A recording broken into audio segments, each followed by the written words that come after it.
चलिए आगे बढ़ेंगे तो कानपुर सेंट्रल स्टेशन पर खुदाई के दौरान मिले 3 शिवलिंग और शिवलिंग के पास नाग नागिन का जोड़ा भी देखा गया है। ब्रिटिश जमाने के ये शिवलिंग बताए जा रहे हैं। कानपुर सेंट्रल स्टेशन पर निर्माण का काम चल रहा है। दरअसल कानपुर सेंट्रल स्टेशन के कैंट साइड जीआरपी के पीछे रेलवे कुछ निर्माण कार्य करा रहा था और इस वक्त वहां खुदाई का कार्य चल रहा है। हर दिन की तरह मंगलवार सुबह भी मजदूर खुदाई कर रहे थे और तभी उन्हें मिट्टी में धंसा एक शिवलिंग दिखाई दिया। इसकी जानकारी ठेकेदार को दी गई और इस पर और खुदाई की गई तो कुछ ही दूरी पर 2 और शिवलिंग मौके से मिले हैं और ये देखकर ठेकेदार ने रेलवे अफसरों को जानकारी दी है। तो ये तस्वीरें आप देख रहे हैं, रेलवे स्टेशन पर खुदाई का काम चल रहा था और एक्सक्लूसिव तस्वीरें 3 शिवलिंग खुदाई के दौरान मिले हैं। और रतीश फिलहाल इस खबर पर और ज्यादा जानकारी के लिए जुड़ रहे हैं। रतीश, और क्या जानकारी है? 3 शिवलिंग के मिले होने की जानकारी फिलहाल मिल रही है।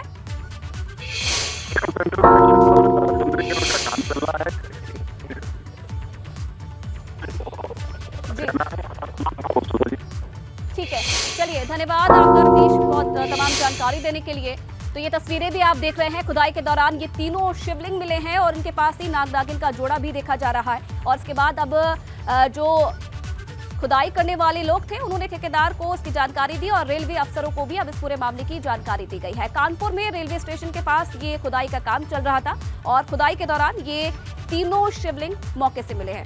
कानपुर सेंट्रल स्टेशन पर ये काम चल रहा था।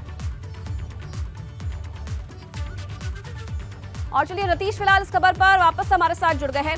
रतीश, अब आगे क्या कार्रवाई हो रही है? अब क्योंकि 3 शिवलिंग मिले हैं, किसी और जानकारी दी गई है फिलहाल, अब आगे क्या? देखिए, कानपुर सेंट्रल स्टेशन में सुंदरीकरण का काम चल रहा है, सुविधाओं से सुसज्जित करने का काम चल रहा है। कैंट साइड का ये इलाका है जहां पर खुदाई का काम चल रहा था। आज सुबह ही जब मजदूरों ने एक शिवलिंग को देखा तो उसके बाद ठेकेदार को सूचना दी गई और उसके बाद और खुदाई करने पर 2 अन्य शिवलिंग भी वहां से निकले। इसके बाद स्थानीय पुलिस को और पुरातत्व विभाग को सूचना दे दी गई है, क्योंकि ये माना जा रहा है कि जिस जगह ये शिवलिंग मिले यहाँ पर एक प्राचीन मंदिर रहा होगा। ऐसे में पुरातत्व विभाग को भी इसमें शामिल किया जा रहा है और फिलहाल मौके पर स्थानीय पुलिस है जो इस चीज का निरीक्षण कर रही है। लोगों को यहाँ से दूर कर दिया गया है क्योंकि बहुत पुराने शिवलिंग बताए जा रहे हैं, इसलिए किसी को भी इस शिवलिंग के पास आने की इजाजत नहीं दी जा रही है। फिलहाल पुरातत्व विभाग की टीम का इंतजार किया जा रहा है, जिसके बाद आगे ये स्पष्ट होगा कि ये शिवलिंग कितने पुराने हैं और क्या यहाँ पर कोई मंदिर रहा है। जी रतीश, क्या ये जानकारी मिल पाई है कि ये शिवलिंग ही है या पत्थर भी हो सकते हैं?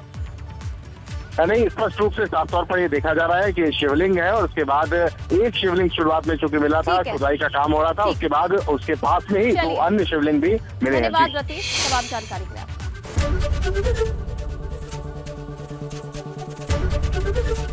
एबीपी गंगा, खबर आपकी, जुबान आपकी।